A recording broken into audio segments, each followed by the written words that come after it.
ಈ dos and don'ts ಅಂತ ಇರುತ್ತಲ್ಲ, ಅಂದ್ರೆ ಏನು ಮಾಡಬೇಕು ಏನು ಮಾಡಬಾರ್ದು ಅಂತ. ಈ ಬೆಳ್ಳಿ ತೆರೆಗೆ ಬರುವ ಯಾರ್ಯಾರು ನಿಮ್ಮ ಥರ ಇರುವಂಥ ಕಲಾವಿದರು ಯಾರು ಇರ್ತಾರೆ ಅವ್ರಿಗೆ ಟಾಪ್ 3 3 ಪಾಯಿಂಟ್ ಇದನ್ನ ಮಾಡಿ, 3 ಪಾಯಿಂಟ್ ಇದು ಮಾಡಬೇಡಿ. ಫಸ್ಟ್ ಆಫ್ ಆಲ್ ಬೇರೆಯವ್ರ ಸಜೆಷನ್ ತಗೊಳಕ್ಕೆ ಹೋಗ್ಬೇಡ್ರಿ. ಒಂದು ಯಾರ ಸಜೆಷನ್ ತಗೊಂಬೇಡ್ರಿ. ತುಂಬಾ ಜನ ಹೇಳ್ತಿರ್ತಾರಲ್ವಾ, ಯಾರು ಗೆದ್ದಿರೋರು ಇರ್ಲಿ ಅವ್ರ ಸಜೆಷನ್, ನಾನು ಕುತ್ಕೊಂಡು ಹೇಳ್ತೀನಿ ನನ್ನ ಸಜೆಷನ್ ತಗೊಂಬೇಡ್ರಿ. ಓಕೆ, ನಿಮ್ಗೆ ಏನ್ ಅನ್ಸುತ್ತೆ ಅದನ್ನ ಮಾಡ್ರಿ. ಒಂದು ಪ್ರಯತ್ನ ಮಾಡ್ರಿ, ಮೇಲಿಂದ ಮೇಲೆ ಪ್ರಯತ್ನ ಮಾಡ್ರಿ. ಇವಾಗ ಏನೋ ಒಂದು ತಪ್ಪು ಮಾಡಿದಿರಾ, ಆ ಮಿಸ್ಟೇಕ್ ನ ಕರೆಕ್ಟ್ ಮಾಡ್ಕೊಂಡು ನೆಕ್ಸ್ಟ್ ಏನು ಇನ್ನು ಅಂದ್ರೆ ತಪ್ಪು ಮಾಡಿ, ಬಟ್ ಒಂದೇ ತಪ್ಪು ಮಾಡ್ಬೇಡ್ರಿ, ಬೇರೆ ಬೇರೆ ತಪ್ಪು ಮಾಡ್ರಿ. ಮತ್ತೆ ಅದೇ ತಪ್ಪು ಮಾಡ್ಬಾರ್ದು, ಅದೇ ತಪ್ಪು ಮಾಡ್ಬೇಡ್ರಿ, ಬೇರೆ ಬೇರೆ ತಪ್ಪು ಮಾಡ್ರಿ. ನೆಕ್ಸ್ಟ್ ಅದಾದ್ಮೇಲೆ ಮೂರನೇದು ಇನ್ನೇನು ಅಂದ್ರೆ ಏನೋ ನಿಮ್ಮ ಅನುಭವದಲ್ಲಿ ಅಯ್ಯೋ ರಿಲೀಸ್ ಮಾಡಿದಿರಿ, ಏನೇನೋ ಮಾಡಿದಿರಿ ಸರ್. ಈ ಎರಡೇ ಮೇಯ್ನು, ಇನ್ನೇನು ಹೇಳ್ಬೋದು, ಏನಾರು ಇದೆಯಾ? ಇರುತ್ತೆ ಪಾಪ ಹೊಸಬ್ರು ಏನೋ ಈಗ ನಾವು ಅನಿಸ್ತಿರ್ತಾವ, ನಾವು ಮಾಡ್ಬೋದು ಗುರು, ಇವರೇ ಮಾಡೋರೆ ಅಂದಮೇಲೆ ನಾವು ಒಂದು ಟ್ರೈ ಮಾಡೋಣ. ಆಮೇಲೆ ಇನ್ನೊಂದು ಸರ್, ಈ ಆಕ್ಟ್ ಮಾಡಬೇಕು ಅಂತ ಆಸೆ ಪಡ್ತಾರಲ್ವಾ, ಯಾರೊಬ್ರು ಈ ಮಾಸ್ ಆಗಿ ಆಡಿಷನ್ ಕರೀತಾರಲ್ಲ, ಅದು ಯಾವ್ದು ನಂಬಕ್ ಹೋಗ್ಬೇಡ್ರಿ. ಅಥವಾ ದುಡ್ಡು ಕೇಳಿದ್ರೆ ನಂಬಕ್ ಹೋಗ್ಬೇಡ್ರಿ. ಯಾಕೆಂದ್ರೆ ನಂಗೆ ಸೆಲ್ಫ್ ಎಕ್ಸ್ಪೀರಿಯನ್ಸ್ ಆಗ್ಬಿಟ್ಟಿದೆ ಸರ್. ನಾನು ಇದುವರೆಗೂ ಆಗ ಇಲ್ಲ ಅಂದ್ರೆ 150 ಆಡಿಷನ್ ಅಟೆಂಡ್ ಮಾಡ್ಬಿಟ್ಟಿದ್ದೀನಿ ಸರ್. ಇದುವರೆಗೂ ಅವ್ರು ಯಾರು ಪೋಸ್ಟರ್ ಸಮೇತ ರಿಲೀಸ್ ಮಾಡಿಲ್ಲ. 150 ಆಡಿಷನ್ ಪೋಸ್ಟರ್ ಸಮೇತ ರಿಲೀಸ್ ಮಾಡಿಲ್ಲ ಸರ್. ಏನ್ ಮಾಡ್ತಾರೆ ಆಡಿಷನ್ಲಿ?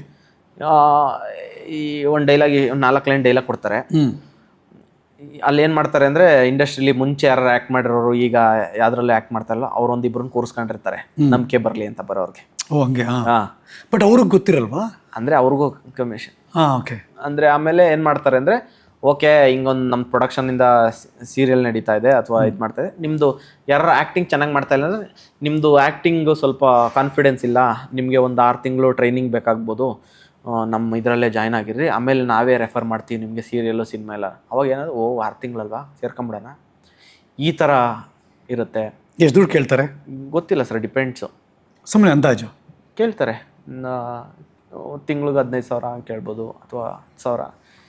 ನಾನು ಹೇಳೋದು ಆ್ಯಕ್ಟಿಂಗ್ ಅನ್ನೋದು ಮಾಡ್ತಾ ಮಾಡ್ತಾ ಎಕ್ಸ್ಪೀರಿಯನ್ಸ್ ಆಗತ್ತೆ ಸರ್, ಕಲಿಯೋದಲ್ಲ. ಓಕೆ. ಅಂದರೆ ಕಲಿಯೋದಂದರೆ ಯಾರೋ ಒಬ್ರು ಹೇಳ್ಕೊಟ್ಟು ಬರೋದಲ್ಲ. ಬಟ್ ಈ ಆಕ್ಟಿಂಗ್ ಸ್ಕೂಲ್ಸ್ ಎಲ್ಲ ಇದೆಯಲ್ಲ, ಗೊತ್ತಿಲ್ಲ. ಹಿಂದೆ ಇತ್ತು, ಆದರ್ಶ ಇನ್ಸ್ಟಿಟ್ಯೂಟ್ ಎಲ್ಲ ಇತ್ತು, ತುಂಬಾ ದೊಡ್ಡ ದೊಡ್ಡ ಇನ್ಸ್ಟಿಟ್ಯೂಟ್ ಇತ್ತು, ಅದರಿಂದ ದೊಡ್ಡ ದೊಡ್ಡ ಕಲಾವಿದರು ಬಂದಿದ್ದಾರೆ, ಇಲ್ಲ ಅಂತ. ಬಟ್ ಇವಾಗ ಏನೇನೋ ಆಗ್ತಿದೆಯೋ, ಇವಾಗ ಬದಲಾವಣೆಗಳು ಏನಿದೆಯೋ ಅದೇ ಗೊತ್ತಿಲ್ಲ ಸರ್. ಅಂದ್ರೆ ನಾನು ಹೇಳ್ತಾ ಇರೋದು ಆತಂಕ. ಓಕೆ, ಎಲ್ಲ ಆಕ್ಟಿಂಗ್ ಕ್ಲಾಸ್ ಎಲ್ಲ ಮಾಡ್ರಿ ಇದಾಗ್ಲಿ, ಬಟ್ ನಾನು ಹೇಳ್ತಾ ಇರೋದು ಪ್ರಾಕ್ಟಿಕಲಿ ನೀವು ಎಕ್ಸ್ಪೀರಿಯನ್ಸ್ ಮಾಡಿ. ಪ್ರಾಕ್ಟಿಕಲಿ ಸಿನಿಮಾ ಫಿಲಮ್ ಮೇಕಿಂಗ್, ನೀವು ಪ್ರಾಕ್ಟಿಕಲಿ ಒಂದು ಕ್ಯಾಮ್ರಾ ತಗೊಂಡು, ಇವತ್ತು ಉಪೇಂದ್ರ ಸರ್ ತುಂಬಾ ಚೆನ್ನಾಗಿ ಹೇಳಿದ್ರು, ನಾವು ಅವಾಗ ಸಿನಿಮಾ ಮಾಡೋದು ಹೆಂಗೆ, ರಿಲೀಸ್ ಮಾಡೋದು ಹೆಂಗೆ ಅಂತಿತ್ತು. ಇವಾಗ ಯೂಟ್ಯೂಬ್ ಐತೆ, ನಿಮ್ಗೆ ಹೆಂಗ್ ಬೇಕೋ ಹಂಗೆ ಶೂಟ್ ಮಾಡ್ಕೊಂಡು ನೀವು ರಿಲೀಸ್ ಮಾಡ್ಕೊಬೋದು. ಅಲ್ಲೇ ಬಹುಮಾನ ಜನ ಹೇಳ್ಬಿಡ್ತಾರೆ. ಅಂದ್ರೆ ರೀಚ್ ಆಗ್ಲಿಲ್ವಾ, ನಿಮ್ ಸುತ್ತಮುತ್ತ ಇರೋರು ಹೇಳ್ಬಿಡ್ತಾರೆ ನೀನ್ ಚೆನ್ನಾಗಿ ಮಾಡಿದ್ಯಾ ಮಾಡಿಲ್ವಾ ಅಂತ. ಅಂಡ್ ಇನ್ನೊಂದು ಡೂಸ್ ಅಂಡ್ ಡೋಂಟ್ಸ್ ಅಲ್ಲಿ, ಯಾರು ನಿಮ್ನ ಹೊಗಳುತ್ತಾರಲ್ಲ ಅವ್ರ ನಮ್ಮ ಹತ್ರ ನಂಬಕ್ ಹೋಗ್ಬೇಡ್ರಿ. ಹಂಗೆ ಯಾವುದೇ ಕಾರಣಕ್ಕೂ ನೀವು ಚೆನ್ನಾಗಿ ಮಾಡಿಲ್ಲ ಅಂದಾಗ ಹೊಗಳುತ್ತಾರಲ್ಲ ಅವ್ರನ್ನ ನಂಬಕ್ ಹೋಗ್ಬೇಡ್ರಿ. ಹೆಂಗ್ ಕಂಡಿಡಿಯೋದನ್ನ 100% ನಿಮ್ಗೆ ಅಂದ್ರೆ, ಆಮೇಲೆ ನಾವು ಮಾಡೋ ಕೆಲಸ ಇದು ಚೆನ್ನಾಗೈತೆ ಚೆನ್ನಾಗಿಲ್ವಾ ಅಂತ ನಮಗೆ ಗೊತ್ತಾಗ್ಬೇಕು ಸರ್. ನಾನು ಇದೇ ಮಾತನ್ನ ಅಮೃತಾಂಜನ್ ರಿಲೀಸ್ ಮುಂಚೆ ತುಂಬಾ ಚೆನ್ನಾಗಿ ಹೇಳಿದ್ದೆ. ಎಲ್ಲಾ ಇಂಟರ್ವ್ಯೂ ನೀವು ತೆಗೆದ್ಬಿಟ್ಟು ನೋಡ್ಬೋದು, ಅಮೃತಾಂಜನ್ ಸಿನಿಮಾ 100% ಇಟ್ಟಾಗೇ ಆಗುತ್ತೆ, ಬರ್ದ್ಕೊಡ್ತೀನಿ ನಾನು ಅಂತ. ಯಾಕೆಂದ್ರೆ ನಾವು ಕೆಲಸ ಮಾಡಿ ನಮಗೆ ಜಡ್ಜ್ಮೆಂಟ್ ಇರ್ಬೇಕು ಸರ್. ನಾವು ಫಸ್ಟ್ ಆಡಿಯನ್ಸು.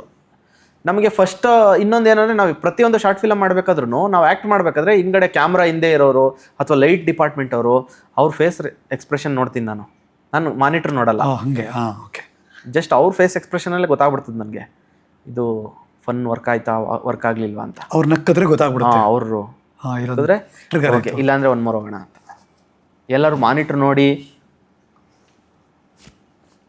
ನಮಗೆ ಜಡ್ಜ್ಮೆಂಟ್ ಇರ್ಬೇಕು ಸರ್ ಫಸ್ಟು. ಮುಖಕ್ಕಿಂತ ಮಾನಿಟರ್ ಬೇಕು. ಅದೇ. ಆಮೇಲೆ ಕ್ಯಾಮ್ರಾಗ ನಾವು ಯಾರಿಗೆ ಬೇಕಾದ್ರೂ ಮೋಸ ಮಾಡ್ಬೋದು, ಕ್ಯಾಮ್ರಾಗ ಮೋಸ ಮಾಡೋಕ್ಕಾಗಲ್ಲ. ನೀವು ಮನ್ಸೊಳಗೆ ಇಟ್ಕೊಂಡು ಮನ್ಸೊಳಗೆ 1000 ಏನೋ ಇಟ್ಕೊಂಡು ಆಚೆ ಬಂದ್ಬಿಟ್ಟು ನಾನು ಆ್ಯಕ್ಟ್ ಮಾಡ್ತೀನಿ ಅಥವಾ ಫನ್ ಮಾಡ್ತೀನಿ ಅಂದರೆ ಅದು ಆಗಲ್ಲ. ಮನಸ್ಸಲ್ಲಿ ನೀವು ಕ್ಲೀನಾಗಿದ್ದಾಗಲೇ ಅಷ್ಟೇ ಫೇಸಲ್ಲಿ ಸೂಪರಾಗಿ ಎಕ್ಸ್ಪ್ರೆಷನ್ ಬರೋದು. ತುಂಬ ಜನ ರಿಲೀಸ್ ಮಾಡ್ಬೇಕಾದ್ರೆ ತುಂಬ ಒದ್ದಾಡ್ತಿರ್ತಾರೆ, ಆ ಥರದ್ದೇನೋ ಆಗಿಲ್ವಾ? ಅಂದರೆ ನಮ್ಗೆ ಅದೇ ಸಿನಿಮಾ ರೆಡಿಯಾಗಿ ಆಲ್ರೆಡಿ 1-1.5 ವರ್ಷ ಮುಂಚೆ ಆಗಿತ್ತು ಸರ್. ನಾವು ಆ್ಯಕ್ಚುಲಿ ಜಯಣ್ಣ ಸರ್ನ ಮೀಟ್ ಮಾಡಿ ಅಪ್ರೋಚ್ ಮಾಡೋಕ್ಕೇ ಎಷ್ಟು ಟೈಮ್. ಅಂದರೆ ಒಬ್ರು ಯಾರು ಬೇಕಲ್ಲ, ಅವ್ರು ಮಾಡಿದ್ರೆ ದೊಡ್ಡವರು ನಿಲ್ಲುತ್ತೆ ನಮ್ಮ ನಿಲ್ಲುತ್ತೆ ಅನ್ನೋದೊಂದು, ಯಾರೋ ಒಬ್ರು ಮಾಡಲಿ ಅನ್ನೋದು. ಪಾಪ ಅವರು ಸಿನಿಮಾ ಒಳ್ಳೇದಾಗ್ಲಿ ಹುಡುಗರಿಗೆ. ಏನ್ ಆಸ್ತಿ ಮಾಡಿದ್ದಾರೆ ಗೌರವ್ ಶೆಟ್ಟಿ ಈಗ ಬೆಂಗಳೂರಿನಲ್ಲಿ? ಏನು ಇಲ್ದೇ ಇರೋ ಹುಡುಗ ಈಗ ಏನ್ ಆಸ್ತಿ ಮಾಡಿದ್ದಾರೆ? ಆಸ್ತಿ ಅಂತ ಏನಿಲ್ಲ ಸರ್. ಅವಾಗ ಬಸ್ಸಲ್ಲಿ ಓಡಾಡ್ತಿದ್ರಿ, ಇವಾಗ ಕಾರ್ ಇದೆ, ಈ ಕಾರ್ ಓಡಾಡ್ತಾರೆ. EMI ಕಟ್ತಾ ಇದೀನಿ. ಜನಕ್ಕೆ ಗೊತ್ತಾಗ್ಲಿ ಅಂತ. ಇಲ್ಲ, EMI ಕಟ್ತಾ ಇದೆ. ಟೈಮ್ ಸರಿ ಇತ್ತೋ ಬಿಡುತ್ತೋ ಗೊತ್ತಿಲ್ಲ, ವಾಚ್ ಇರ್ಲಿಲ್ಲ ಕೈಯಲ್ಲಿ, ಇವಾಗ ಒಂದು ವಾಚ್ ಇದೆ. ಒಂದು ವಾಚ್ ಇದೆ. ಇನ್ನು ಜಿದ್ದಿಗೆ ಬಿದ್ದು ಒಂದು ಗೋಲ್ಡ್ ಕಡ ಮಾಡಿಸ್ಕೊಂಡವ್ರೆ ಆಗಿದ್ದಾಗ. ಇದು ಆಕ್ಚುಲಿ ಅದೇ ಚೀಟಿ ಕಟ್ಬಿಟ್ಟು. ಪ್ರೀತಿ ಪ್ರೇಮ ಇಲ್ಲ ಸರ್, ನಾನು ಸಿಂಗಲ್ ಆಗಿ ಆರಾಮಾಗಿದ್ದೀನಿ ಇವಾಗ.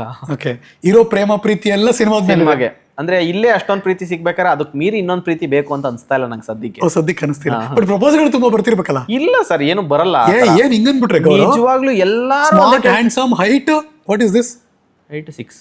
ಮತ್ತೆ ಅದೇ ಹೇಳಿದ್ದು, ಒಳ್ಳೆ ಹೈಟ್, ಸ್ಮಾರ್ಟ್ ಆಗಿದೆ, ಹ್ಯಾಂಡ್ಸಮ್. ಇದ್ಯಾಕೆ ಇದು ಗಡ್ಡ ಬಿಟ್ರೆ ಯಾಕೆ? ಇಲ್ಲ ಸರ್, ಟೈಮ್ ಸಿಕ್ಕಿಲ್ಲ ಟ್ರಿಮ್ ಮಾಡ್ಸಕ್ಕೆ. ಶೂಟ್ ಯಾವ್ದು ಇಲ್ವಲ್ಲ, ಪ್ರಮೋಷನ್ಗೆ ಅಂತ ಓಡಾಡ್ತಾ ಇದೀವಲ್ಲ. ಬರೀ ಕಂಟಿನ್ಯೂಸ್ ಆಗಿ ಏನಾಗ್ತಾ ಇದೆ ಅಂದ್ರೆ ಥಿಯೇಟರ್ ವಿಸಿಟ್ ಅಂತ 10:30 ಶೋಗು ಹೋಗ್ಬಿಟ್ಟು 12 ಗಂಟೆ 1 ಗಂಟೆಗೆ ಥಿಯೇಟರ್ ವಿಸಿಟ್ ಮಾಡಿ ವಾಪಸ್ ಬಂದು ಮಲ್ಕೊಳ್ಳೋದು, ಬೆಳಿಗ್ಗೆ ಮತ್ತೆ 7 ಗಂಟೆಗೆ ಎದ್ದು ಹೋಗೋದು, ಹಿಂಗಾಗ್ತಾ ಇತ್ತು ನನ್ಗೆ. ಬಟ್ ಆದ್ರೂ ಮಧ್ಯದ ಗಡ್ಡದಲ್ಲಿ ಇದೀರಲ್ವಾ ಯಾವಾಗ್ಲೂ? ಅದೇ ಹಾಕೋದು ಸ್ಟೈಲ್ ಅಂದ್ರೆ ನನ್ಗೆ ಹೆಂಗೆ ಅಂದ್ರೆ ಯಾವಾಗ್ಲೂ ಟ್ರಿಮ್ ಮಾಡ್ಕೊಂಡು ಕ್ಲೀನ್ ಆಗಿ ಕಾಣಿಸ್ಕೊಬೇಕು ಅನ್ನೋದೇ. ಏನಾದ್ರು ಶೂಟ್ಗೆ ಅವಶ್ಯಕತೆ ಇದೆ ಮಾತ್ರ ಕಟ್ ಮಾಡಿಸ್ತೀನಿ, ಇಲ್ಲ ತುಂಬಾ ಹೆವಿ ಆಯ್ತು ಅಂದ್ರೆ ಕಟ್ ಮಾಡಿಸ್ತೀನಿ. ನಿಮ್ಗೆ ಯಾರು ಇಷ್ಟ ಆಗಿಲ್ವಾ? ತುಂಬಾ ಜನ ಇಷ್ಟ ಆಯ್ತಾರೆ ಸರ್, ಬಟ್ ನಾವ್ ಹೇಳಕ್ಕಾಗುತ್ತಾ ಅವ್ರಿಗೆ ನಾವು ಇಷ್ಟ ಅಂತ? ಮದ್ವೆ ಯಾವಾಗ ಗೌರವ್? ಗೊತ್ತಿಲ್ಲ ಸರ್. ಅಂದ್ರೆ ನಾನು ಒಂದು ಪಾಯಿಂಟ್ ಆಫ್ ಟೈಮಲ್ಲಿ ಹೆಂಗ್ ಅನ್ಸ್ಬಿಟ್ಟಿದೆ ಅಂದ್ರೆ ನನ್ಗೆ, ನಾನ್ ಪ್ರಯತ್ನ ಮಟ್ಟಾಗ ನನ್ಗೇನು ಸಿಗ್ಲಿಲ್ಲ. ಸಿನಿಮಾದಲ್ಲಿ ಆಗಿರ್ಬೋದು, ಯಾವ್ದ್ರಲ್ಲಿ ಆಗಿರ್ಬೋದು. ನಾನು ಯಾವ್ದ್ರ ಹಿಂದೆ ಅರ್ಜಿಟ್ಕೊಂಡು ಹೋದ್ನೋ ಅದೇನು ಸಿಗ್ಲಿಲ್ಲ ನನಗೆ. ಹುಡುಗಿ ಆಗಿರ್ಬೋದು ಅಥವಾ ಕೆಲಸ ಆಗಿರ್ಬೋದು, ಏನೇ ಆಗಿರ್ಬೋದು. ಬಟ್ ನಾನು ಯಾವಾಗ ಸುಮ್ಮನಾದೆ ಆ ಟೈಮಲ್ಲಿ ಬರಕ್ ಸ್ಟಾರ್ಟ್ ಆಯ್ತು ಅವಕಾಶಗಳಾಗಿರೋ ಸಿನಿಮಾ. ಅವಾಗ ನನಗೊಂದು ಅನ್ಸಿದ್ದು, ನಿಮ್ಗೆ ಏನಾದ್ರೂ ಸಿಗ್ಬೇಕು ಅಂತಿದ್ರೆ ತಾನಾಗೆ ಬರುತ್ತೆ, ನೀವು ಅದರಿಂದ ಓಡಬೇಡಿ. ನಾವು ಅದರಿಂದ ಚೇಸ್ ಮಾಡೋದು ಬೇಡ. We should attract. ಅಂದ್ರೆ ನಾವು ಅದರಿಂದ ಓಡೋದಲ್ಲ, ಅದು ಬರೋ ತರ ನಾವು ಅಟ್ರಾಕ್ಟ್ ಮಾಡ್ಬೇಕು.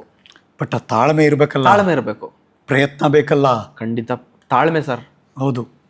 ಅಂದ್ರೆ ಸಿನಿಮಾದಲ್ಲಿ ತಾಳ್ಮೆನೆ ಏನಕ್ಕೆ ಇಂಪಾರ್ಟೆಂಟ್ ತುಂಬಾ ಜನ ಹೇಳ್ತಾರೆ ಅಂದ್ರೆ, ಕೆಲಸ ಇಲ್ದಾಗ ಸುಮ್ಮನೆ ಕೂತಿರ್ತಿರಲ್ಲ, ಆ ತಾಳ್ಮೆ ತುಂಬಾ ಇಂಪಾರ್ಟೆಂಟ್. ಎಲ್ಲ ಅಂತಾರೆ ಹೆವಿ ಬಿಸಿ ಇದಾರೆ ಅವರು, ಹೆವಿ ಬಿಸಿ ಇದಾರೆ. ಯಾವ ಬಿಸಿನೂ ಇಲ್ಲ ಸರ್. ಕೊಡಿ ಕೆಲಸ ಕೊಡಿ, ಮಾಡ್ತೀವಿ. 100% ಆರಾಮಾಗಿ ಫ್ರೀ ಆಗೇ ಇದೀವಿ. ಬೀರ್ಬಲ್ 2 ಶೂಟ್ ನಡೀತಾ ಇತ್ತು, ಇನ್ನೊಂದಿನ ಆದ್ರೆ ಕಂಪ್ಲೀಟ್ ಸಿನಿಮಾನೇ ಶೂಟಿಂಗ್ ಆಗೋಗ್ಬಿಡುತ್ತೆ. ಯಾವುದು Birbal 2? Birbal 2 KVN production sir, Srini sir direction. Muddugumma ಅಂತ ಇನ್ನೊಂದು ಸಿನಿಮಾ ನಡೀತಾ ಇದೆ, ಅದೊಂದು ಶೆಡ್ಯೂಲ್ ಆದ್ರೆ ಮುಗ್ದೋಗ್ಬಿಡುತ್ತೆ. ಇನ್ನೊಂದೆರಡು ಕತೆ ಡಿಸ್ಕಷನ್ ನಡೀತಾ ಇದೆ, ಅದು ಏಪ್ರಿಲ್. ಅದೇ ಹಿಂಗ್ ಶೂಟಿಂಗು. ನಿಮ್ ಟೀಮ್ ಇನ್ಯಾವ ಸಿನಿಮಾ ಎಕ್ಸ್ಪೆಕ್ಟ್ ಮಾಡ್ಬೋದು ನಾವೀಗ? ಮತ್ತೆ ಪ್ಲಾನ್ ನಡೀತಿದ್ಯಾ ನಿಮ್ ಟೀಮ್? ಆಸ್ ಆಫ್ ನೋ ಇಲ್ಲ, ಗೊತ್ತಿಲ್ಲ, ನೋಡ್ಬೇಕು. ನಿಮ್ ಟೀಮ್ ಅಂದ್ರೆ ಜನಕ್ಕೆ ಅದೊಂಥರ ಕಣ್ಣಳಿಸ್ ನೋಡೋ ಹಾಗೆ ಮಾಡ್ಬಿಡುತ್ತೆ. ಅದೇ ಇವಾಗ ಕೆಲವು ಅನ್ಸ್ತಾ ಇದೆ. ನಾನು ಅದನ್ನೇ ಕೇಳೋದು, ನೀವೆಲ್ಲೆಲ್ಲೋ ಅಷ್ಟೊಂದು ಕೋಟಿ ಹಂಗ್ ಖರ್ಚಾಯ್ತು. ಸರ್ ನೀವು ನಂಬ್ತೀರ ಬಿಡ್ತೀರ, ನಮ್ಗೆ ಸಿಗ್ತಿರೋರೆಲ್ಲ ಯಾವ ತರ ಇದೆ, ಅಯ್ಯೋ ನಾ ಹಿಂಗೆ ಹೇಳ್ಬಿಟ್ಟು ಹಾಕಿಸ್ಕೊಂಡ್ರೆ ಎಲ್ಲ ತೀರಿಸ್ಬಿಟ್ರು ಅಂತ ಎಲ್ಲ ಲಾಸ್ ಆಗಿರೋರೆ ಆ ಪ್ರೊಡ್ಯೂಸರ್ಗಳು. ಸರ್ ಇಲ್ಲ ಸರ್, ಇದು ತುಂಬಾ ಚೆನ್ನಾಗಿದೆ, ಅವರು ಹಿಂಗೆ ಅಂದಿದ್ರು ಕಣ. ಇಲ್ಲ, ನಾವು ನಿಜ ಹೇಳ್ತಾ ಇದ್ರು ನಮ್ದೇ ಇರೋ ಪರಿಸ್ಥಿತಿ. ದುರಂತ ಹೆಂಗೆ ಅಂದ್ರೆ, ಒಳ್ಳೆ ಪ್ರೊಡ್ಯೂಸರ್ ಒಳ್ಳೆ ಡೈರೆಕ್ಟರ್ ಸಿಗಲ್ಲ, ಒಳ್ಳೆ ಡೈರೆಕ್ಟರ್ ಒಳ್ಳೆ ಪ್ರೊಡ್ಯೂಸರ್. ನಾನು ಡೈರೆಕ್ಟರ್ ಕೇಳಿದೀನಿ, ಅವ್ನ ಪಾಪ ಒಳ್ಳೆ ಡೈರೆಕ್ಟರ್ ಇರ್ತಾನೆ, ಅವ್ನ ಅಷ್ಟು ಖರ್ಚೆ ಮಾಡ್ತಿರಲ್ಲ, ಆದ್ರೆ ನಿರ್ಮಾಪಕ ಖತರ್ನಾಕ್ ಇರ್ತಾನೆ. ಹೌದು, ಅದ್ಯಾಕೋ ಗೊತ್ತಿಲ್ಲ, ಅದೊಂದು ಡೆಡ್ಲಿ ಕಾಂಬಿನೇಷನ್ ಆಗಲ್ಲ. ಹೌದು, ಅದಾದ್ರೆ ಮಾತ್ರ ಅಮೃತಾಂಜನ್ ಆಗುತ್ತೆ. ಸರ್ ನಾನು ಅದೇ ಹೇಳ್ತಾ ಇದ್ದೀನಲ್ಲ ಸರ್, ಇದುವರೆಗೂ ಶಾರ್ಟ್ ಫಿಲಮ್ ನಮ್ಮ ಟೀಮಲ್ಲಿ ಸುತ್ತಮುತ್ತ ಎಲ್ಲ ಶಾರ್ಟ್ ಫಿಲಮ್ ಮಾಡ್ತಾರಲ್ಲ, ಇವ್ರುಗಳೇ ಸಿನಿಮಾ ಮಾಡಕ್ ಸ್ಟಾರ್ಟ್ ಮಾಡ್ಬಿಟ್ರೆ ಸಾಕು, ನಾವ್ ಇಡೀ ಜೀವನ ಕಳೆದು ಬಿಡ್ಬೋದು ಸಿನಿಮಾ ಮಾಡ್ಕೊಂಡು. ಕರೆಕ್ಟ್. ಈಗ ಅನ್ಸಿದೆ ಅಲ್ಲ, ಇದು ನನ್ ಜಾಗ, ಇಲ್ಲೇ ನಾನು ಇರೋದು, ಇಲ್ಲೇ ನಾನು ಕೆಲಸ ಮಾಡೋದು ಸಿಗುತ್ತೆ ಇಲ್ಲಿ. ಅಂದ್ರೆ 100% ಡೆಡಿಕೇಶನ್ ಹಾಕಿ, ಪೇಷನ್ಸ್ ಇಂದ, ತಾಳ್ಮೆಯಿಂದ ನೀನ್ ಕೆಲ್ಸದ ಮೇಲೆ ಮಾತ್ರ ಕಾನ್ಸಂಟ್ರೇಷನ್ ಯಾವತ್ತು ಮಾಡ್ತೀವೋ ಸಿಕ್ಕೇ ಸಿಗುತ್ತೆ. ಲೇಟ್ ಆಗ್ಬೋದು. ಪ್ರೊಡಕ್ಷನ್ ಶುರು ಮಾಡಿದ್ರಿ? ಅದೊಂದು ಶಾರ್ಟ್ ಫಿಲಮ್. ಅದೇನ್ ಪ್ರೊಡಕ್ಷನ್ ಅಂತ ನಾನು ಇದಾಗಿ ಹೇಳ್ಕೊಳಲ್ಲ, ಯಾಕೆಂದ್ರೆ ಚಿಕ್ಕ ಬಜೆಟ್ ಅಲ್ವಾ ಅದು. ನೀವು ಇನ್ಸ್ಟಾಗ್ರಾಮ್ ಹಾಕಿದ್ರಿ ಅದನ್ನ, ಖುಷಿಯಾಗಿ ನಾನು ಶುರು ಮಾಡ್ತಾ ಇದೀನಿ, ಹೊಸದೊಂದು ತರ್ತಾ ಇದೀನಿ ನಾನು ಅಂತ. ಅಂದ್ರೆ ನಾನು ಬೆಳಿತಾ ಇದೀನಿ, ನನ್ನ ಜೊತೆ ಒಂದಷ್ಟು ಜನ ಬೆಳಿಲಿ, ಒಂದಷ್ಟು ಕೆಲಸ ಆಗ್ಲಿ ಅಂದ್ರೆ ನನಗೆ ಆಸೆ ಇದೆ ಸರ್. ಅಂದ್ರೆ ಓಕೆ, ನನ್ ಏನೋ ಒಂದು ನನ್ ಕೈಯಲ್ಲಿ ಸಿನಿಮಾಗಳು ಮಾಡಿ ಮಾಡಿ ನನ್ಗೆ ಏನಾದ್ರು ಕಾಸು ಬಂದ್ರೆ ನಾನು 100% ಪ್ರೊಡಕ್ಷನ್. 10 ವರ್ಷ ಬ್ಯಾಕ್ 2016 ಹೋಗೋಣ, ಇದು ಕಲ್ಪನೆ ಇತ್ತಾ? ಖಂಡಿತ ಇಲ್ಲ ಸರ್. 2026 ಸಿನಿಮಾ ಮಾಡಿದ್ರಿ, 2036 ಇನ್ನೊಂದು ಯಾಕೆ ಸೌತ್ ಇಂಡಿಯನ್ ಯಾರೋ ದೊಡ್ಡ ಪ್ರೊಡಕ್ಷನ್ ನೀವೇ ಯಾಕೆ ಪ್ರೊಡ್ಯೂಸ್ ಮಾಡಬಾರ್ದು? ಅಲ್ಲ, ಆಗ್ಬೋದು ಸರ್, ಖಂಡಿತ ಆಗ್ಬೋದು. ಬೇಡ ಇಲ್ಲ, ಯಾಕಂದ್ರೆ ನನ್ಗೆ ಆಸೆ ಇದೆ. ಹಿಂಗೆ ಕೂತ್ ಮಾತಾಡೋಣ. ಖಂಡಿತ ಸರ್. ಅಂದ್ರೆ ನನ್ಗೆ ಆಸೆ ಇದೆ. ನನ್ಗೆ ಏನಂದ್ರೆ ಚೆನ್ನಾಗಿ ನನ್ಗೆ ಅಂದ್ರೆ ನಾನು ದುಡ್ದಿದ್ದು ನನ್ ಯಾಕೆಂದ್ರೆ ನಾನು ನೋಡಿರ್ತೀನಲ್ವಾ. ಬಟ್ ನನ್ಗೇನು ಆಸೆ ಇರೋದು ಅಂದ್ರೆ ನಿಜವಾಗ್ಲೂ ಸೀರಿಯಸ್ ಆಗಿ ಯಾರು ಸ್ಟ್ರಗಲ್ ಇಂದ ಬರ್ತಾರಲ್ಲ ಅವ್ರಿಗೆ ಇನ್ವೆಸ್ಟ್ ಮಾಡ್ಬೇಕು ಅಂತ. ಅವ್ರಿಗೆ ರೂಟ್ ಗೊತ್ತಿರಲ್ಲ, ಬರ್ತಾರೆ ಒಳ್ಳೆ ಟ್ಯಾಲೆಂಟ್ ಇರ್ತಾರೆ, ಯಾವುದೋ ಹಳ್ಳಿಯಿಂದ ಬೆಂಗಳೂರು ಬಂದಿರ್ತಾರೆ, ಎಲ್ಲೆಲ್ಲೋ ಸಿಗಾಕೊಂಡು ಓದಾಡ್ಬಿಡ್ತಾರೆ ಅವರು. ಹೌದು, ಏನ್ ಮಾಡ್ಬೇಕು ಅವರೆಲ್ಲ? ಅದೇ ಇವಾಗ ಪ್ಲಾಟ್ಫಾರ್ಮ್ಗಳು ತುಂಬಾ ಚೆನ್ನಾಗಿದೆ, ಯೂಸ್ ಮಾಡ್ಕೊಬೇಕಷ್ಟೇ. ಯಾರೋ ಗೌರವ್ ಅಣ್ಣನಿಂದ ನಾವು ಒಂಚೂರು ಸಜೆಷನ್ ತಗೋಬೇಕು ಅಂತನೋ, ಅಥವಾ ನಿಮ್ಮ ಜೊತೆ ಕೆಲಸ ಮಾಡಬೇಕು ನಂಗೂ ಆಸೆನೋ, ನಾನು ಕೆಲಸ ಮಾಡ್ತೀನಿ ಸರ್ ಅಂತನೋ, ಆ ಥರ ಎಲ್ಲ ಬರ್ಬೋದಾ ನಿಮ್ಮ ಹತ್ರ? ಖಂಡಿತ ಬರ್ಬೋದು. ಬಟ್ ಏನಂದ್ರೆ ನಾನ್ ಕೆಲಸ ಕೊಡೋ ಮಟ್ಟದಲ್ಲಿ ನಾನು ಇಲ್ಲ ಇವಾಗ. ಓಕೆ. ನಾನು ಬೇಕಾದ್ರೆ ಯಾರೋ ಒಂದು ಸಿನಿಮಾ ಟೀಮ್ ಅವ್ರಿಗೆ ಹೇಳ್ಬೋದು, ನೋಡಿ ಇವರು ಸ್ವಲ್ಪ ಇದಾಗಿದ್ದಾರೆ, ಜೊತೆಲಿ ಸೇರಿಸ್ಕೊಂಡು ಅವ್ರಿಗೆ ಕೆಲಸ ಇದು ಮಾಡ್ರಿ ಅಂತ. ಬಟ್ ನಾನೇ ಕೆಲಸ ಕೊಡೋ ಮಟ್ಟದಲ್ಲಿ ನಾನು ಇಲ್ಲ ಇವಾಗ. ಅದಾಗಲಿ. ಆಗೋ ಟೈಮಲ್ಲಿ ನಾನು 100% ಮಾಡ್ಬೋದು. ಏನು ವಾಟ್ ಶಾರ್ಟ್ ಕಮಿಂಗ್ ಇನ್ನು 5 ವರ್ಷಕ್ಕೆ ಹೇಗಿರ್ತಾರೆ ಗೌರವ್ ಶೆಟ್ಟಿ? ಅದು ನಾನು ಎಕ್ಸ್ಪೆಕ್ಟ್ ಮಾಡಲ್ಲ, ಗೊತ್ತಿಲ್ಲ, ನಾನು ಜಡ್ಜ್ ಮಾಡೋಕ್ಕೋಗಲ್ಲ. ಅಥವಾ ಇಂಥದ್ದೇನೋ ಬಕೆಟ್ ಲಿಸ್ಟ್ ಇರುತ್ತಲ್ಲ, ಇದು ಮಾಡಬೇಕು ನೆಕ್ಸ್ಟ್ 5 ವರ್ಷ, ಇದು ಮಾಡಬೇಕು ಸಿನಿಮಾ ಅಷ್ಟೇ ಸರ್.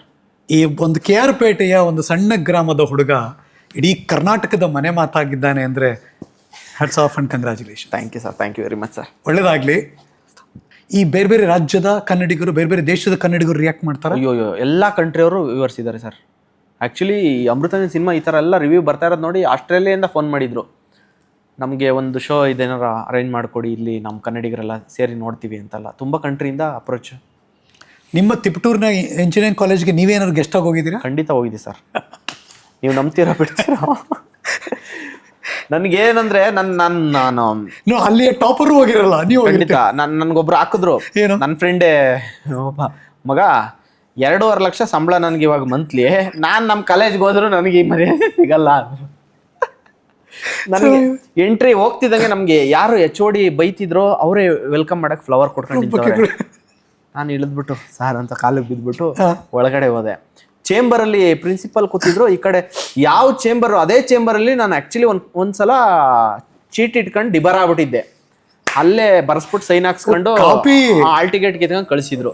ಆ ಚೇಂಬರ್ ಅಲ್ಲೇ ಕೂರ್ಸ್ಬಿಟ್ಟು ಗೆಸ್ಟ್ ತರ ಎಲ್ಲ ಮಾಡ್ತಾ ಇದ್ರು. ನನಗೆ ಅಲ್ಲಿ ಹೇಳ್ದೆ, ಸರ್ ಈ ತರ ಎಲ್ಲ ಆಗಿತ್ತು, ಇವತ್ತು ಇಲ್ಲಿ ಈ ತರ ಕೂತಿದ್ದೀನಿ. ಇದೇ ನಗು, ಇದೇ ಖುಷಿ, ಇದೇ ಯಶಸ್ಸು ಸದಾ ನಿಮ್ಮ ಬದುಕಲ್ಲಿ ಇರಲಿ. Thank you sir. ಅಂದರೆ ನಾನು ಇನ್ನೊಂದು ಹೇಳಬೇಕು, ಎಲ್ಲರೂ ಕೊನೆಗೂ ಸಕ್ಸಸ್ ಸಿಕ್ಬಿಡ್ತಲ್ಲ ಅಂತ. ಇಲ್ಲ, ಇದೆಲ್ಲ ಸಕ್ಸಸ್ಸು. ಅಂದರೆ ಪ್ರತಿ ಸಿನಿಮಾನು ನಾವೇನು ಕೊಡ್ತಾ ಇರ್ತೀವಲ್ವಾ, ಗೆಲ್ತಾ ಹೋಗ್ಬೇಕು, ಅದು ಸಕ್ಸಸ್ಸು.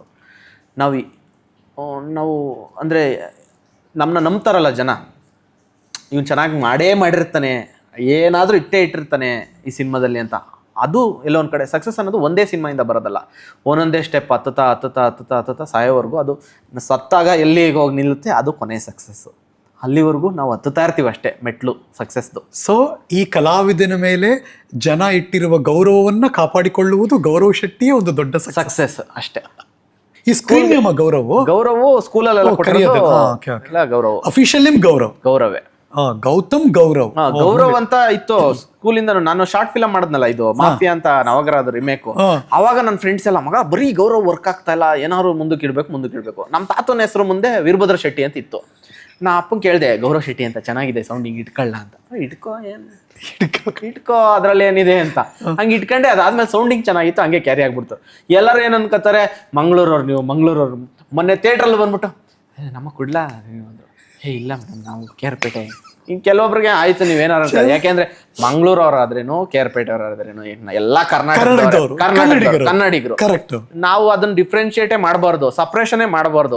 ಏನಂದ್ರೆ ಇಲ್ಲಿ 60 ಕಿಲೋಮೀಟರ್ಗೂ ನೀವು ಹೋದ್ರೆ ಆಡೋ ಭಾಷೆ ಸ್ಲ್ಯಾಂಗ್ ಚೇಂಜ್ ಆಗ್ತಾ ಹೋಗುತ್ತೆ.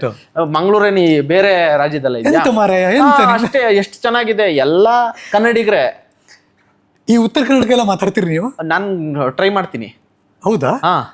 ಯಾಕಂದ್ರೆ ಈ ಮಲಯಾಳಂ ಕನ್ನಡ ಮಾತಾಡಿದ್ಮೇಲೆ ಅದೇ ಅಂದ್ರೆ ನಾನು ಆಳ್ವಾಸಲ್ಲಿ ಕರೆಕ್ಟ್ ಅಲ್ವಾ ಹಾಸ್ಟೆಲ್ ಬೆಳೆದಿದ್ದು. ಅಲ್ಲಿ ನಿಮ್ಗೆ ಎಲ್ಲಾ ಭಾಗದವರು ಸಿಗ್ತಾ ಇದ್ರು ಹಾಸ್ಟೆಲ್ ಒಳಗಡೆ. ನಾರ್ತ್ ಕರ್ನಾಟಕ ಎಲ್ಲ, ನೀವು ಕರ್ನಾಟಕದಲ್ಲಿ ಯಾವುದೇ ಮೂಲೆಯಲ್ಲಿರೋ ಊರ ಹೆಸರು ಹೇಳಿ ಅಲ್ಲಿರೋರು. ಫಾರ್ ಎಕ್ಸಾಂಪಲ್ ಉತ್ತರ ಕರ್ನಾಟಕ ಮಾತಾಡಿ ಸುಮ್ಮನೆ ಏನಾರು. ಬೇಡ ಸುಮ್ಮನೆ ಇದೇನು ಉತ್ತರ ಕರ್ನಾಟಕ ಯಾಕ್ಲೇ ಮಂಗನೆ ಅವ್ರ ಸೊಗಡೆ ಅದು. ಯಾಕೆಂದ್ರೆ ಪ್ರಿಯಾ ಸೋದಿ ಜೊತೆ ಆಕ್ಟ್ ಮಾಡ್ಬೇಕಾದ್ರೆ ನೋಡಿರ್ತೀವಲ್ಲ. ಕರೆಕ್ಟ್. ಆ ಹೆಣ್ಮಗಳು ಅವರು ಸಖತ್ ರಗ್ಗಡ್, ಅದು ಒಂಥರ ಗನ್ ಅವಳು, ಅದು ರಗ್ಗಡ್ ಅದು. ಅವರು ಯಾವ್ದು ವಿಷಯಕ್ಕೆ ನನಗೆ ಗೊತ್ತಿಲ್ಲ, ನಮ್ಗೆ ನಾವು ಕನೆಕ್ಟ್ ಆಗಿ ಮಾತಾಡೋದು. ಧಾರವಾಡದ ಎಮ್ಮಿ ಆದಂಗ ಅದಿ ಗಪ್ಕೊಂಡ್ರೆ ಬಟ್ ಅವ್ರದ್ದು ರಗ್ಗಡ ವಾಯ್ಸ್ ಅದು ಒಳ್ಳೆ ಕಲಾವಿದ ಯಾಕೆ ಅದ್ರ ಬಗ್ಗೆ ಅನುಮಾನ ಇಲ್ಲ. ಈ ಕರಾವಳಿ ಭಾಗದವ್ರು ಮಾತಾಡೋದು ಯು ಟ್ರೈಡ್? ಇಲ್ಲ, ಯಾವುದು ಟ್ರೈ ಮಾಡಿಲ್ಲ. ಸಿಕ್ಕಿದ್ರೆ ನಾನು ಪ್ರಯತ್ನ ಮಾಡ್ತೀನಿ.